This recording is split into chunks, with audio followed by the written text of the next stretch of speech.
better world together. Rabobank.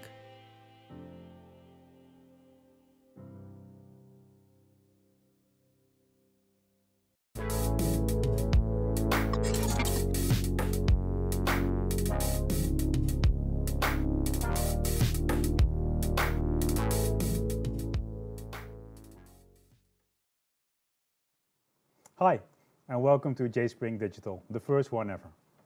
My name is Bert-Jan Schrijver, and I am your host for today. I guess the situation in which we meet is a bit different than what we first envisioned when we started planning for JSpring this year. But well, that's life, right? This JSpring is going to be all about interaction with the audience, between the audience and the speakers.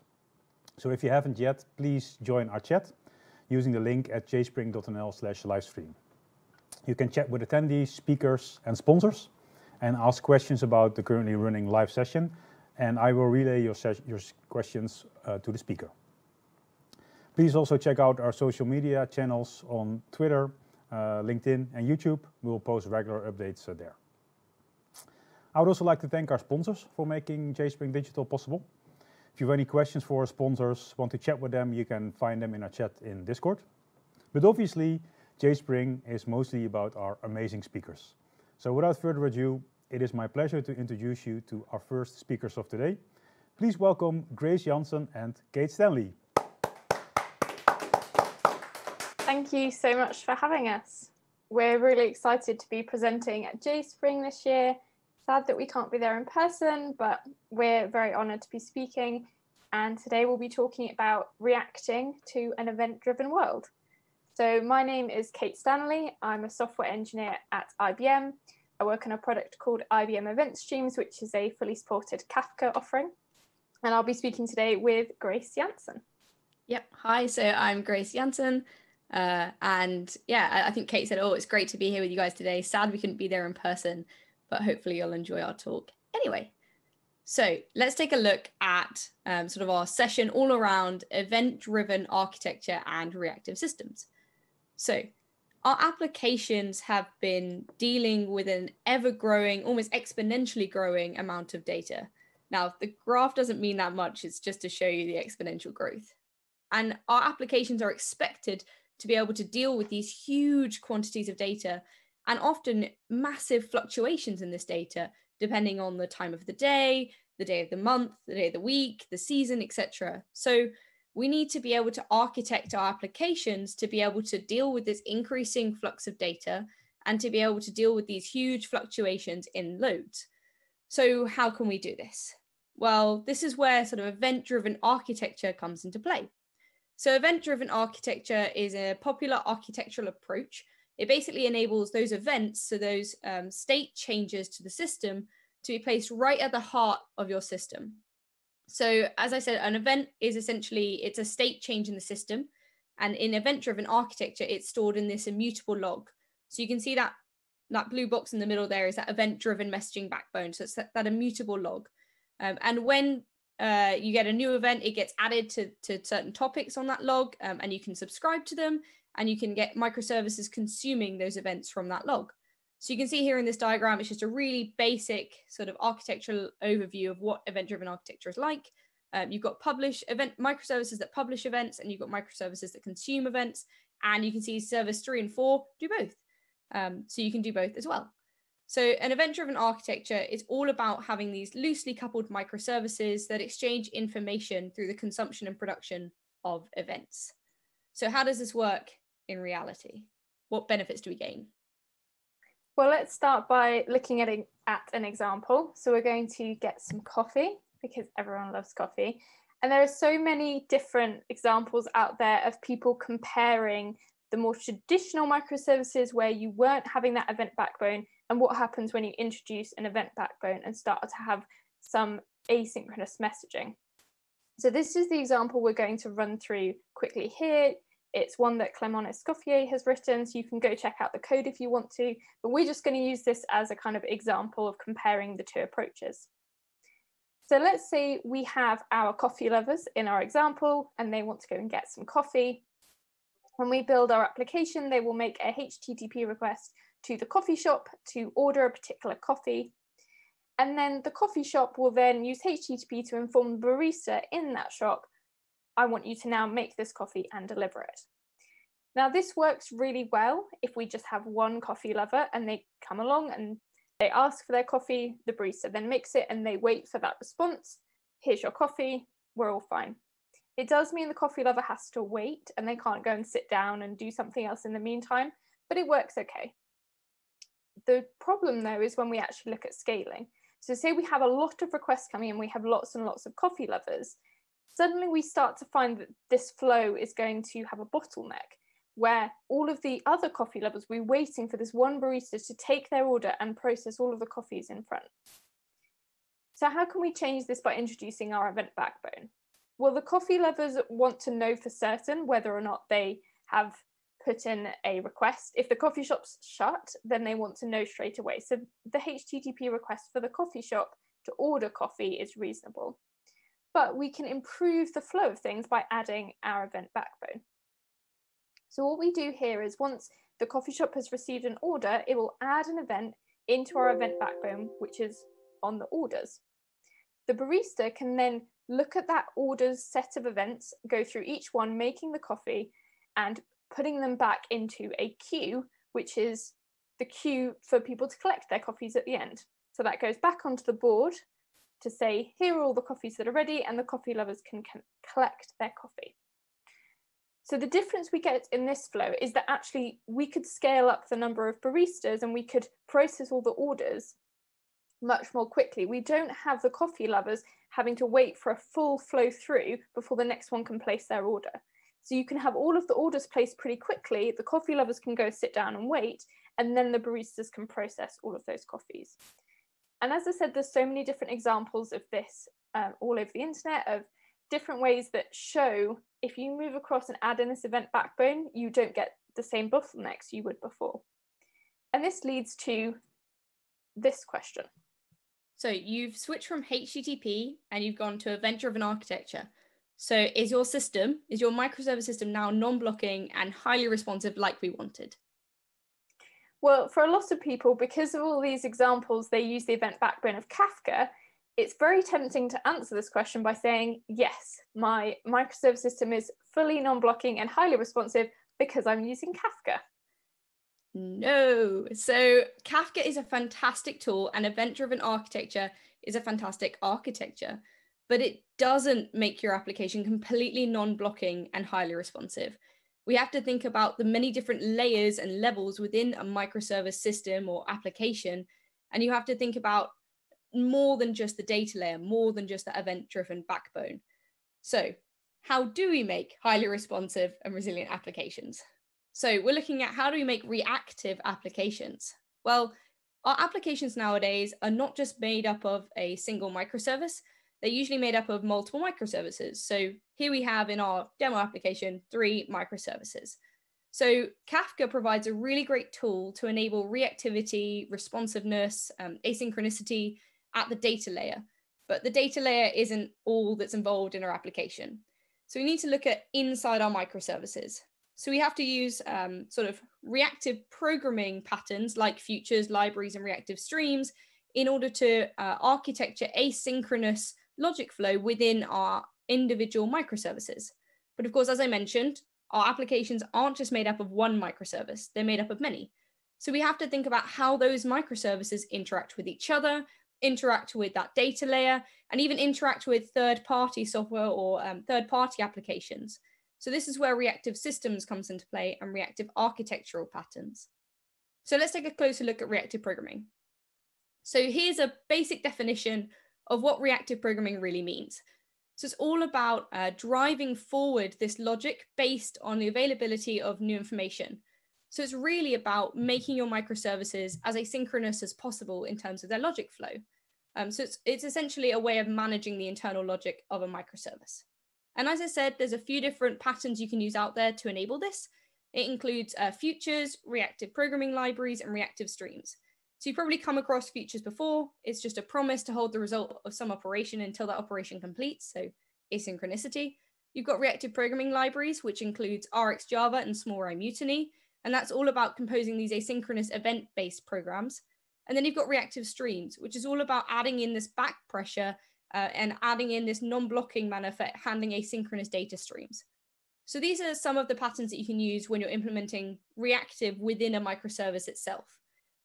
But obviously, as we said, it's not just about the individual microservices. What about the system as a whole? So that's where the Reactive Manifesto comes into play. Now, the Reactive Manifesto is a specification that was made back in 2013, and it lays out these 4 cornerstones and sort of the key principles that you need to be thinking about if you want to make a highly reactive application. Now, it all starts with this bottom cornerstone, which is about having this message-driven asynchronous communication really at the heart of your system.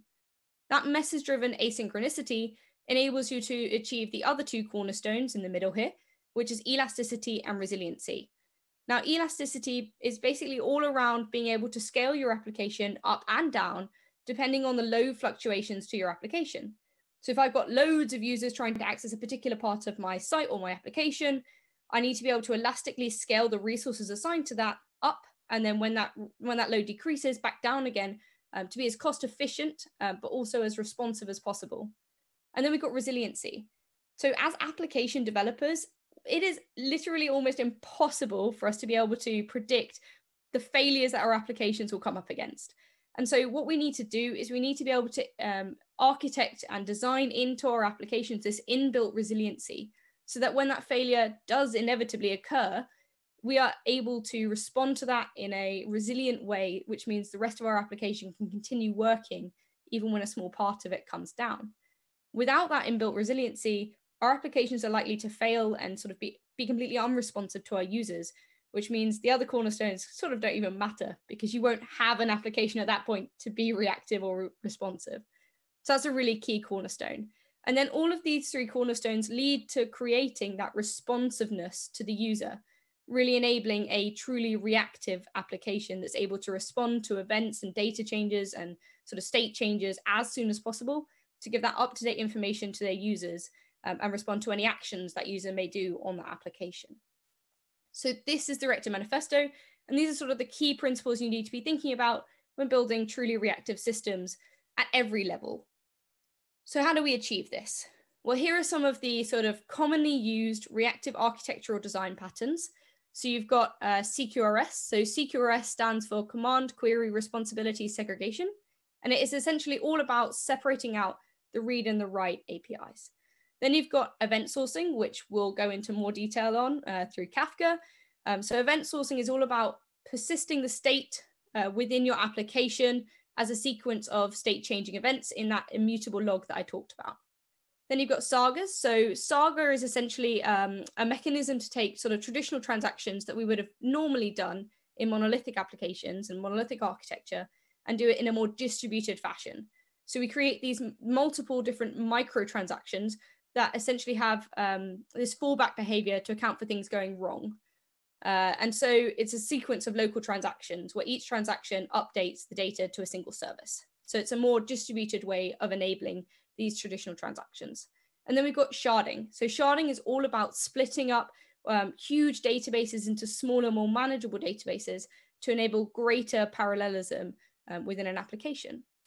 So we won't go into all of these in great detail because each one would be an entire talk by itself. So instead, we're going to focus in on event sourcing and using sort of one of the most popular tools available for event sourcing, Apache Kafka. Okay, so we've already said that having that event backbone is a really key element of these event-driven and reactive systems.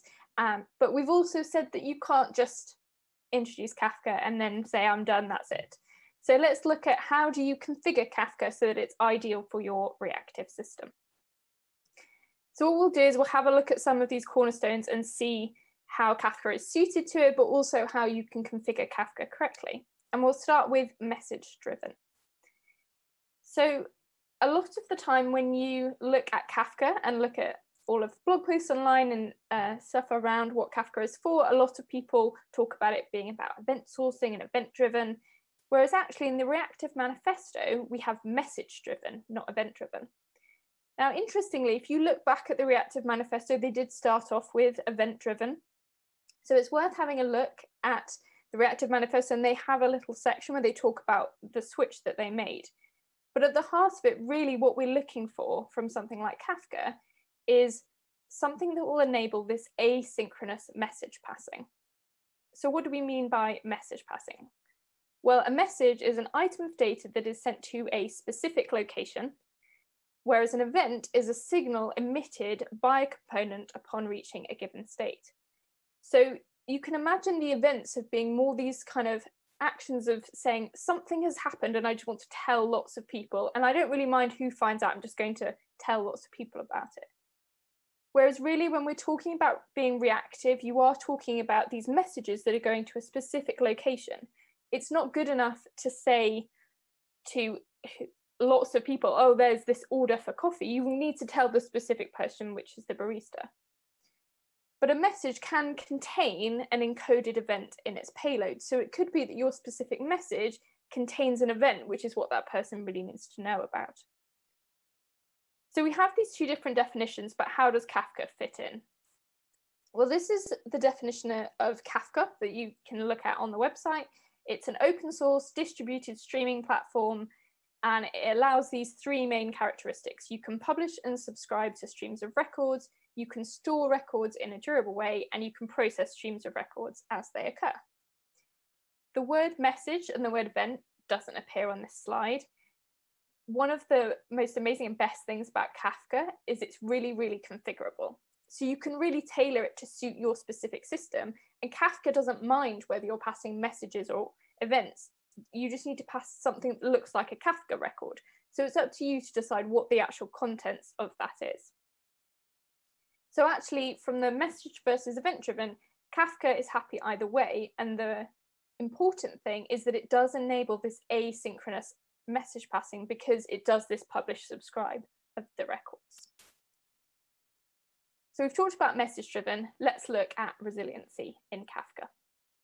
Well, the great news here is that Kafka is built to be resilient. It's distributed. So a Kafka system is normally set up with a cluster that has one or more brokers. You would normally start with 3 brokers, and you'll see why as we go on through this presentation. But the brokers are different machines that are running Kafka, and they will work together to store all of the records. And when you have records that are coming into Kafka, they are split down into what's called a topic. So this could be a grouping of similar types of records. So in our coffee example, we had one topic which was orders, and then we had another one which was the queue of completed coffees. So you have a topic, and within that specific topic, so we've got topic A here, they are separated out into different partitions and spread across the different brokers. And we'll see why they're spread across later.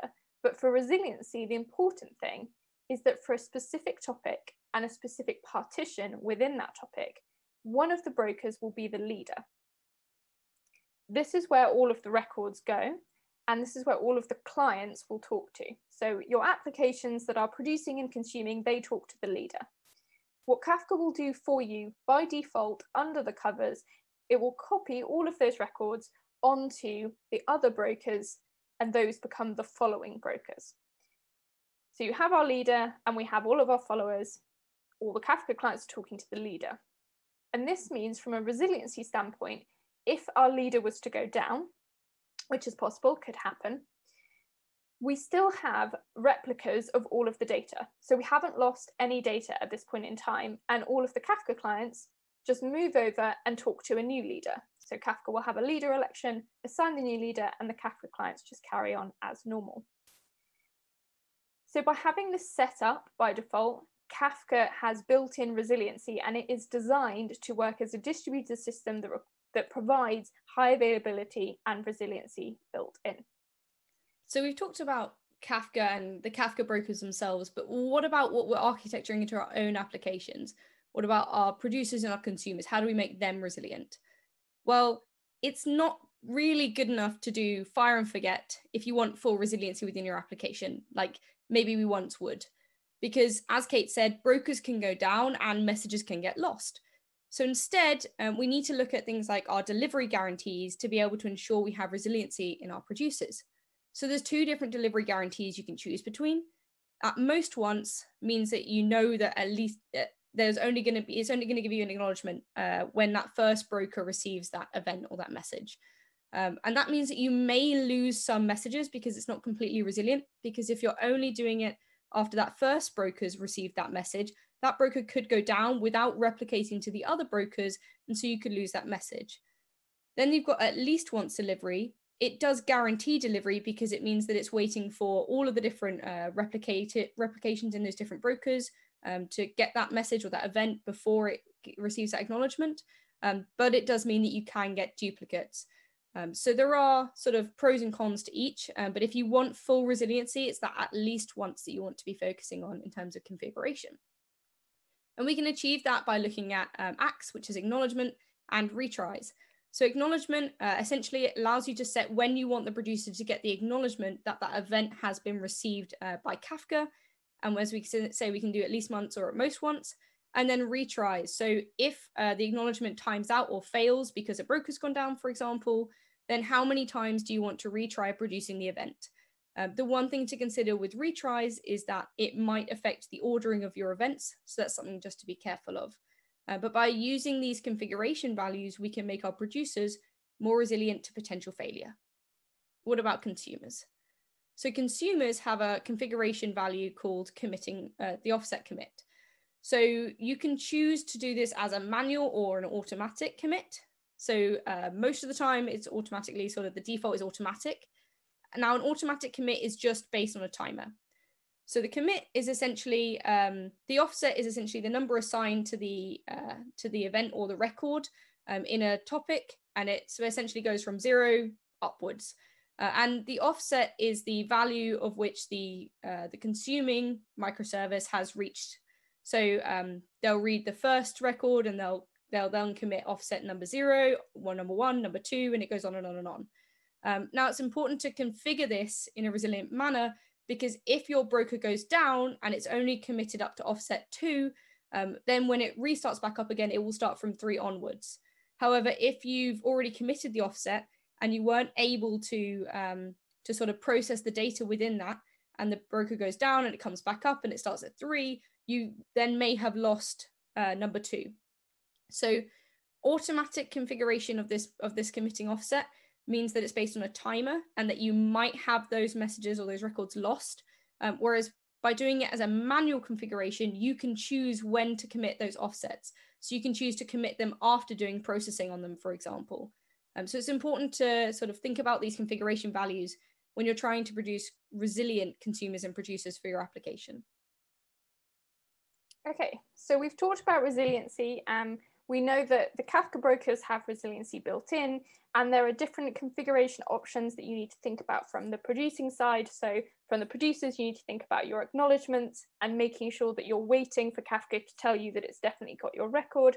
And from your consumers, you need to make sure that you are updating Kafka to say where you have got to in reading the records so that you can carry on where you left off if you do go down. But what about elasticity? Now, we defined elasticity as being able to scale up and then scale back down again. So let's look at that from the brokers and then also from the producers and consumers. So this is where our partitions come in. Now for Kafka, because we have the way that Kafka is configured and set up, it's designed really to be able to scale out to a large number of records coming through, a large throughput, without having to really scale up too much in terms of your brokers. And we do this using partitions. So for a particular topic in Kafka, it's separated into one or more partitions. And the partitions are spread across the different brokers. So in the example here, we have a topic that has been configured with 3 partitions. And because there are 3 brokers, we can have 1 partition per broker. What this means is if there's lots and lots of records coming into topic A, they won't all go to partition 1 and overwhelm broker 1. Instead, they'll get separated out across the different brokers, and this means you don't have one broker that's always going down because it's being overloaded. Now, taking away brokers in Kafka can be difficult because you've got them spread out, and if you start trying to take away a broker and scale down and stay at 2, you're then having to think about moving those records that were in that topic in that partition across into the other brokers. So generally in Kafka, you would work out how many brokers you want and not generally scale them up and down again. But because of the way Kafka works, it is highly optimized for you to be able to scale and have lots of producers and consumers and then scale back down again. So the elasticity in Kafka really is more focused on the producer and consumer side, and it is all based around these partitions. So let's have a look at producers. So a record in Kafka is made up of a key and a value, where the key is optional. So we have our producers and they're all producing to a particular topic. And what will happen is if they haven't set a key, it will round robin. So we'll go to partition 0, then 1, then 2, and then back round again. But if they do set a specific key for that record, what you'll find is all of the records with the same key will go to the same partition. And the reason we do this is because you can have ordering in Kafka, but the ordering is only guaranteed within a particular partition. Because all of the information about where the records should go is contained within the key, rather than anything in the producer itself, you can elastically scale your producers up and scale them all the way back down again. And as long as they're producing records that look the same as the other ones, you'll find that they go to the right place. But the piece that Kafka has that's particularly clever around being able to scale out and scale down is around the consumers. And that's with something called consumer groups. So it's likely that you'll want to have multiple instances of your consumers and be able to scale out and scale back down to handle fluctuating load. And you can do this in Kafka just using a consumer group ID. So when a consumer joins to Kafka and starts receiving records, it joins with a particular ID. And all of the consumers that have the same group ID will be in the same consumer group. So here we have a topic that has 3 partitions and we've got 2 consumer groups, A and B. One of them has 3 consumers and one has 2. What Kafka will do is when consumers join with their consumer group ID, it will make sure that between every single consumer in that group, they see all of the records, but that within a particular group, they don't see the same records. So it works like this. If I've got 3 consumers in my group and 3 partitions, then each consumer gets to read from 1 partition. And because we have ordering guarantees per partition, then you know that for that particular consumer, the records will come in the correct order. For the other consumer group, I only have 2 consumers. So what will happen is one of them will get 1 partition and the other one will get 2. Because of the ordering that we have, what this does mean is that if in consumer group A, you added an extra consumer, it wouldn't actually receive any records. And that's because if Kafka tried to split the partition between 2 consumers, suddenly your ordering guarantee has gone out the window. So you can scale up your consumers and they can work together in consumer groups, and you can scale them up to the number of partitions that you have. And then you can scale them all the way back down to 1 if you want to, and that 1 will receive all the records. So you can easily have elasticity in your Kafka consumers, but you have to make sure that the number of partitions that you have is big enough for the highest number you'll want to scale out to if you care about ordering. If you don't, then you can always add some more partitions and it's not a problem. But as soon as you add partitions, the ordering guarantee goes out the window. So if you want ordering and you want scalability, make sure you have plenty of partitions to start off with. So we've seen how we can essentially enable these configuration values to make sure that our Kafka can be as resilient and as elastic as possible, and that Kafka gives us a great starting point for that message-driven asynchronous communication for our application and can enable this reactive sort of architecture for our applications. So how do we get started with actually using it? So there's a really great quick start guide if you haven't used Kafka before. So it will help you set up Kafka and Zookeeper in about 10 minutes. Zookeeper is still needed at the moment for the metadata. In the future, this will be within a topic in Kafka, but you still need to start up Zookeeper right now if you want to try out Kafka. So what comes with that? Well, you get the standard producer and consumer classes from sort of the standard Kafka, Apache Kafka. But these producer and consumer classes aren't really designed for reactive applications. Now, we're not expecting you to go out and create your own reactive APIs or reactive frameworks. There are tons of open source options available to you. So here are 4 of the sort of most commonly used reactive frameworks for Kafka specifically. So we've got Reactive Kafka, Microprofile Reactive Messaging, Apache Kafka Connector, and the Vertex Kafka Client. So they're all based on sort of different frameworks underneath. So check out each of them and see which one would be more suitable to the application style that you've already got for your applications. So we'll quickly whiz through some of them. So Reactive Kafka is a very thin layer over sort of reactive streams over the Kafka client. It helps to hide some of the complexities within Kafka, and it enables built-in back pressure support. Microprofile Reactive Messaging is part of the microprofile specification. So if you haven't checked out that specification, there are loads of other APIs that can help you with Java EE and microservice architecture. This particular API, Reactive Messaging, it uses essentially annotated methods which are connected via channels. So an outgoing and an incoming are matched by their channel name, which means that you can asynchronously communicate between internal sort of beans or to external systems like Kafka through a specific type of channel called a connector. So there is plenty of examples online of how to connect Kafka using reactive messaging in an asynchronous way. And there's some implementations there that you can use it with. Then we've got Apache Kafka Connector. So Alpaca is based upon the Akka framework. So it uses the Actor framework under the covers. So if you're using the Actor framework in your application already, or you've used Akka or Play or Lagon before, this might be a really great way of getting into Alpaca and starting to use a reactive framework with Kafka. And then finally, we've got Vertex. So Vertex is an Eclipse project. It's a polyglot toolkit, so you can actually use it with a bunch of different languages, not just Java, including Groovy, Scala, Kotlin. It runs on the JVM, and it's based on this reactor pattern, so it's slightly different to the others. And this reactor pattern is all about having sort of a single-threaded thread, I guess. So it's single-threaded, which means that you can't block that thread.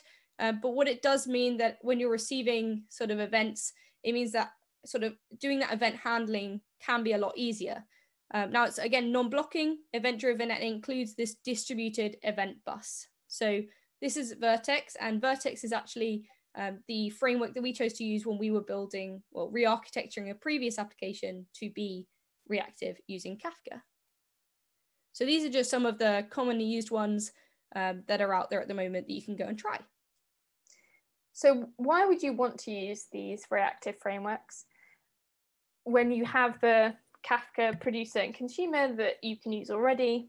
Well, the great thing about all of these reactive frameworks is they provide you with simplified Kafka APIs that are reactive. And we'll have a look at what that means a little more in a minute. A lot of them also provide built-in back pressure. So this idea of being able to say, actually, I don't want any more records to come to me, and potentially even preventing the producers from continuing to produce. And they also enable asynchronous per record processing. And it was these things that we were looking for when we decided to re-architect a sample application that we had to use reactive. So the application that we wrote, really the aim of it was just to provide you with a demo app so that when you start up Kafka for the first time, you have something to check. Is my Kafka running? Is it producing and consuming okay? Have I configured the security correctly? And the base of it, we have this Vertex app that produces to Kafka and then consumes its own records back again. So it's not the cleverest of apps. It's not something you would normally do, produce and then consume back your own records. But for a demo system, it works pretty well just to show that you can flow data through Kafka. And then we also added a user interface so that you can easily see the records that are being produced, but also see some of the information about what offset that record is, what partition it's in, and start to understand what's going on the internals of Kafka. Now, originally, this Vertex app in the middle was just a normal Java app, and we were just using the built-in Kafka producer consumer clients. But when we started looking into reactive frameworks, we realized that there were these benefits that we could have, and we looked at evolving our application to see what would change if we moved to these reactive systems. So let's just look at a little bit of an example. So So this is what we had before when we were doing the normal Apache Kafka Java client. This is consuming. So you can see here that I have a Kafka consumer.poll call. So this basically calls out to Kafka and says, please give me a set of records, and it's going to time out. Once it times out, that's all of the records that I've received. And then I loop through every single record, process it. Maybe in this case, I'm going to send it along the WebSocket back to the front end so it can be displayed. And that's kind of the setup that I have. But this doesn't really feel very reactive. You're having to block while you wait for the poll to come back. Then you're having to deal with the logic of processing all of these records in one go. What happens if one of the records is incorrect or you need to do something else? It doesn't fit very well with the reactive flow. So switching to a reactive API can make the flow look a lot nicer. So this is an example with the Vertex Kafka client. So here we've got a create of the Kafka consumer, and you can see I haven't had to do a poll anywhere. I just have this handler. So what Vertex is doing for me is they are handling the polling under the covers, and I can just provide this one function that says, here's my handler, please call this function whenever you get a new record, and then I can do something with it. And what this means is you're processing the records as they come in one by one. And it allows you to really focus on your business logic and writing the processing of that record rather than having to worry about the communication with Kafka. If you want to have a look at this app in more detail, you can go and have a look on GitHub. The UI isn't quite there yet, but it will be there imminently. But we've also written a blog post where we talk about some of the other things that we found were really useful when moving over to a reactive framework rather than using the built-in producing consumer clients. So in summary, hopefully we've shown you how building applications that are sort of architected in this reactive and responsive manner can really help you to provide a great user experience and sort of better architect your applications for potential failures and to be sort of as elastic as possible to future load increases. And that Kafka can be really useful in designing reactive systems and implementing those manifesto key cornerstones.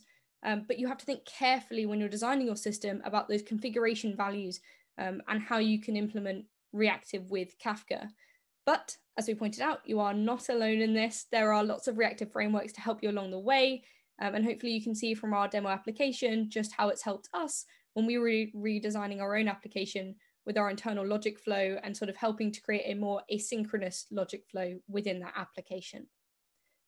So if we haven't bored you enough already with reactive, there's an ebook that you can download, which basically sort of summarizes what the reactive systems really means, how you can implement it, and where might be a good place to implement it. It's only about 26 pages long, so it's not very long, and it is free, which is everyone's favorite word. So you can go and download that at the link there. And then we've also got some interactive guides. So we've got a reactive messaging guide based on the microprofile reactive messaging specification that you can go and check out. And we've also got a testing guide for reactive based on microshed testing. So if you want to go and check out those interactive hands-on labs, then you can head to this link here and check out those specific reactive quick labs. And then the final thing we just wanted to talk about is Event Streams. So this is the product that I work on. It's what I do most of the time. Event Streams is a fully supported Kafka offering. So if you are looking for something like that, then feel free to check out Event Streams at the link here. We have things like geo-replication, a schema registry, everything you could want for running Kafka in production. And we've also included on our final slide lots of links to all the things we talked about today. So the reactive manifesto, we've got some getting started with reactive links, all of the links to the libraries that we talked about, so you can have a look, see which one would suit you. And then we've also linked 2 different links for getting started with Kafka. So we've got the Quick Start Guide and also Strimzi, which is a Kafka operator. So it's an open source project for running Kafka on Kubernetes. Thank you so much for having us. We really hope this was useful and that you've been excited to now go forward with Reactive and Kafka, and we welcome any questions. All right. Thanks a lot for sharing your experience. So we have around 300 viewers on the live stream, and about 100 of those are in the chat.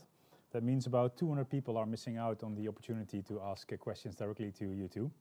So on jspring.nl/livestream, there is a link to join our chat in Discord to ask questions to the speakers. And we have a couple of questions that came in via the chat.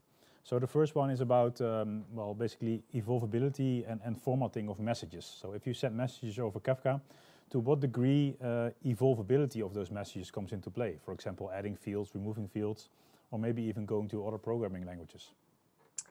Yes, so that's a great question. And I actually mentioned one of the features that is what I would encourage people to use, which is a schema registry. So you can just define a schema for your event. Similar to the way that you would document an API, it's basically a document that says this is what the event should look like, and you can version it, which is the important thing. And then if you use a schema registry, which you can, so Event Streams has one, there are various other ones available.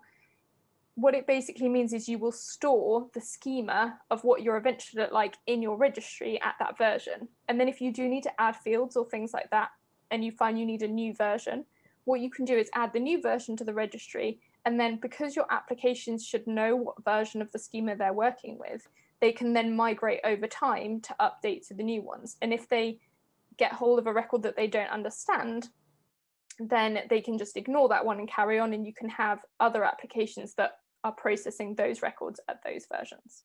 So schema registry is what you want. We solve this by using schemas and versioning.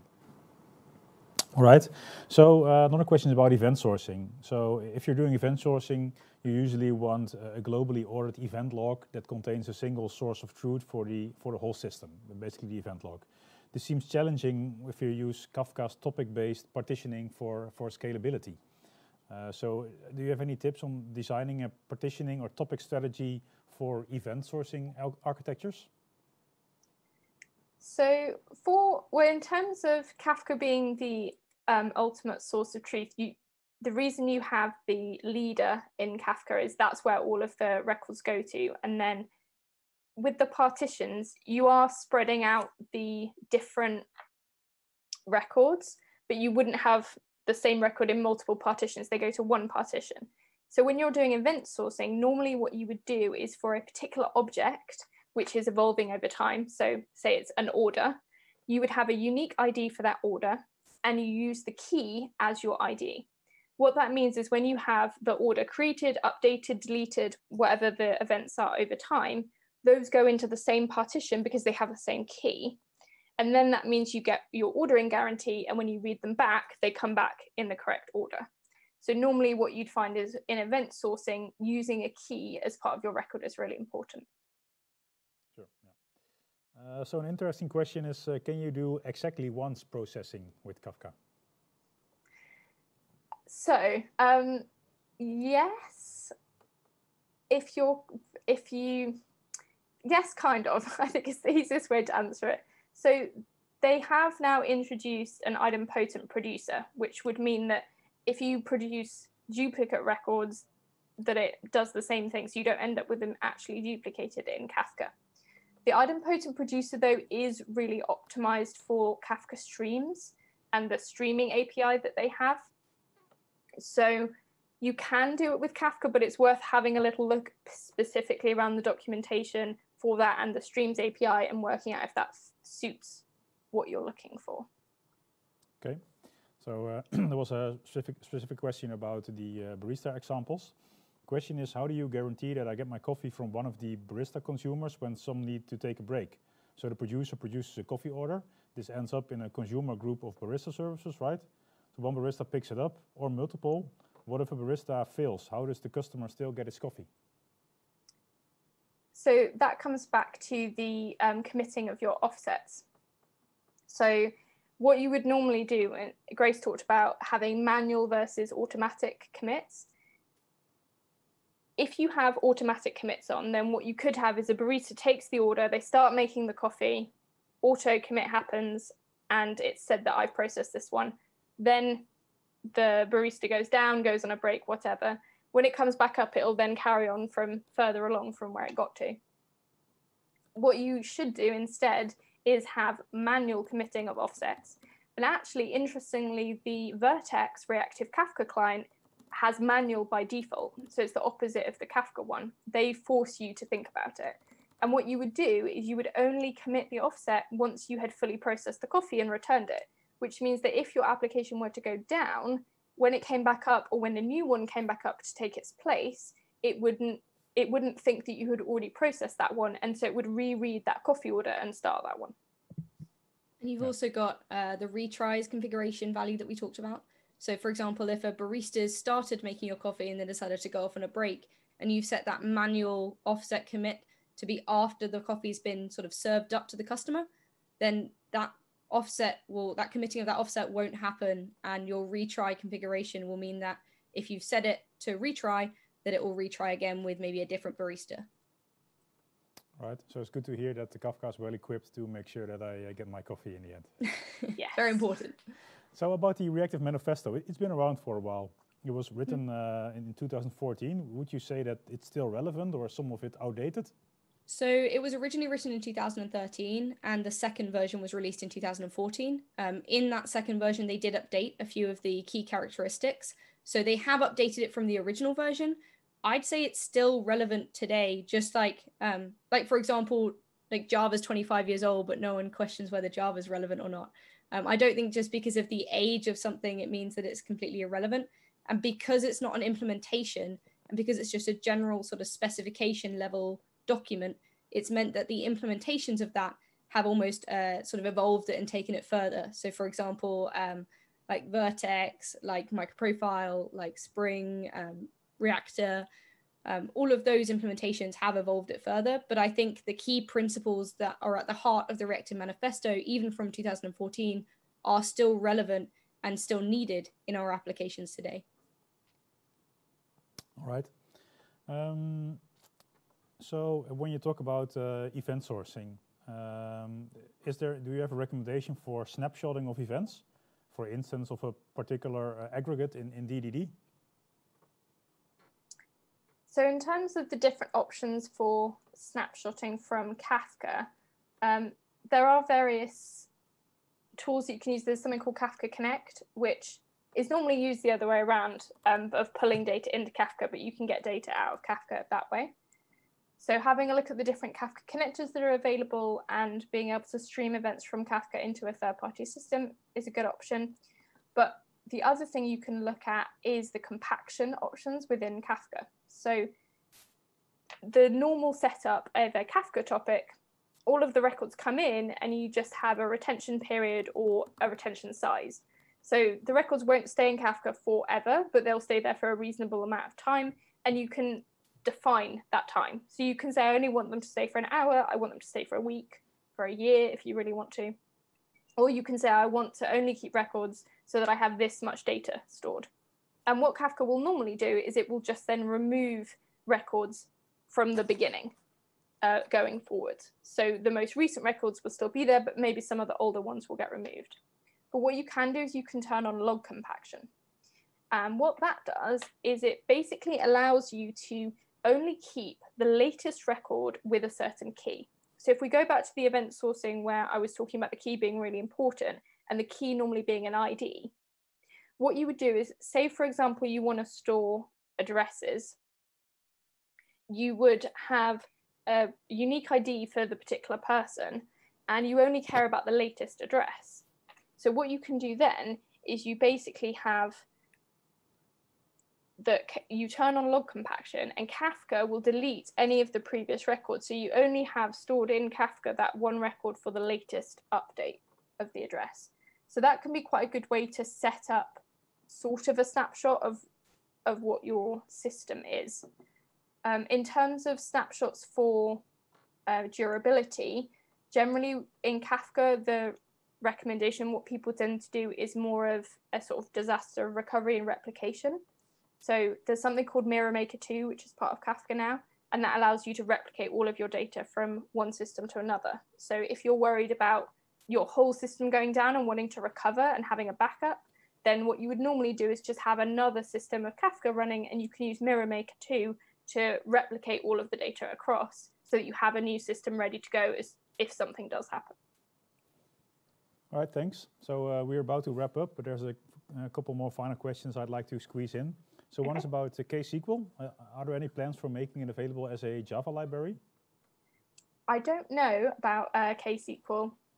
KSQL is actually not part of the core Kafka project. It's an open source project, but it's under the Confluent community license, so it's not Apache. So I don't know what any of the plans for KSQL so we'll are. see. Time will tell then. Yeah. And then the other question is about if you're using Kafka and your system is getting a bit bigger, how do you keep like a good overview over the different types of events? And can you get an insights on which events flow through your system? How do you not get confused and lose types of events you're sending through your system? So using schema registry is a good way to know what shape of events you're sending through. If you use something like Event Streams, then we have a user interface where you can view things like what topics you have, the actual records that are coming in, what producers you've got created, what consumers, that sort of thing. And there's also people starting to do investigations around actually having distributed trace through Kafka, which is also something that would be really cool going forwards. All right. So final question, I can imagine that reactive systems are a bit harder to build and to develop because asynchronous programming by itself seems to be a bit more complex than synchronous programming. So should we go reactive by default for everything we build? Or do we need to choose for every project? And how do you choose whether to go reactive or not? Yeah, and I think they make a good point that reactive systems, because of the asynchronicity, can be a bit of a mind shift and can be a little bit more complicated than previous application architecture types. But I think it's a case of, just like microservices, it isn't necessarily the best architecture for your application. It completely depends on what your application is and how it's architected at the moment. It's a case of weighing up the pros and cons of, yes, it's going to be more work and it may be a bit more complicated to design and build, but do the benefits outweigh those negatives and those costs in terms of people time and resources allocated to the project? So it's a case of weighing up, do I want and need this inbuilt resiliency, this inbuilt elasticity, being able to communicate asynchronously? If I'm building an application that's just for myself, I probably don't really mind if it goes down. But if I'm building an application that needs to be able to be accessed all the time by hundreds of thousands of users, and I want them to have a really good user experience and be up regardless of potential failures or load on the system, then reactive is probably a good application architecture to at least explore. And the nice thing about reactive architecture is that you don't necessarily have to do it all at once. By using APIs like microprofile reactive messaging, you can start implementing that asynchronous communication between the microservices and then gradually add in those reactive architectural patterns that I mentioned, like event sourcing, CQRS, sharding if you have to keep a database, etc. So there are stages you can do it in. And if you head to ibmdeveloper.com, we have a whole tutorial series that leads you from, it's 12 series, 12 tutorials, and it leads you from a monolithic application all the way through to microservices and then through to using different reactive architectural patterns. So it's a real, from zero up to fully reactive, if you'd like to take a look at that. Okay, great. So thanks a lot, Grace and Kate, for sharing your experience with us. There's a lot of questions asking about if you can share your slides and the links in the chat, so people can continue there. Please stay around in the chat a bit for additional questions from the audience. So we have a short break now and going to continue with the next session in about 10 minutes. So see you in a bit. Great, thanks for having us.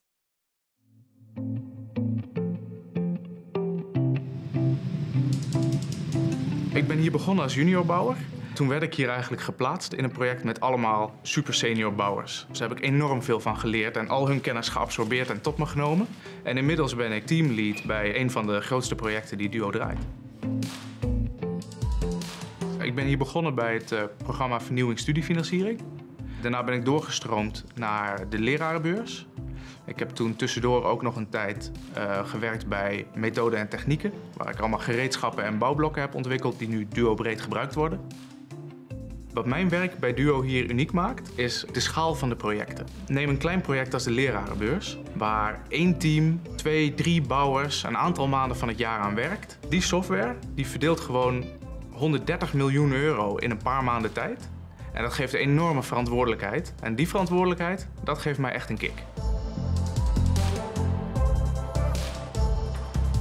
Wat ik onder andere doe, is user stories maken. En binnen ons team maken we die echt van voor tot achter. Ik maak een grafische frontend, waar je in kan klikken als gebruiker en waar je ziet wat je aan het doen bent. Maar ik maak ook de backend, waarbij we bijna op wiskundig correcte wijze proberen een wet uit te voeren. En het team zitten ook bijvoorbeeld functioneel ontwerpers in, testers, mensen die alles weten van user experience. Maar als bouwer ben ik degene die het uiteindelijk realiseert. Andere mensen maken documentatie en ik maak echt een product. Ik vind de werksfeer bij Duo heel prettig, want wij werken namelijk in DevOps teams. Dat wil zeggen dat iedereen in zo'n DevOps team verantwoordelijk is om de software die we maken correct en vlot naar productie te zetten. Omdat iedereen diezelfde verantwoordelijkheid draagt, heeft ook iedereen inspraak in het eindproduct. Die open sfeer vind ik heel prettig om mee te werken. Ik zie dat mensen met een beta-achtergrond om mij heen het allemaal heel gaaf vinden om eigenlijk simpele oplossingen te verzinnen voor de complexe problemen die we hier soms hebben. En dan maakt het niet zo heel veel uit of dat mensen zijn uit de bio-informatica of met een andere technische studie. Want al die mensen hebben namelijk de vaardigheid dat ze analytisch heel sterk zijn en puzzelen gewoon super gaaf vinden.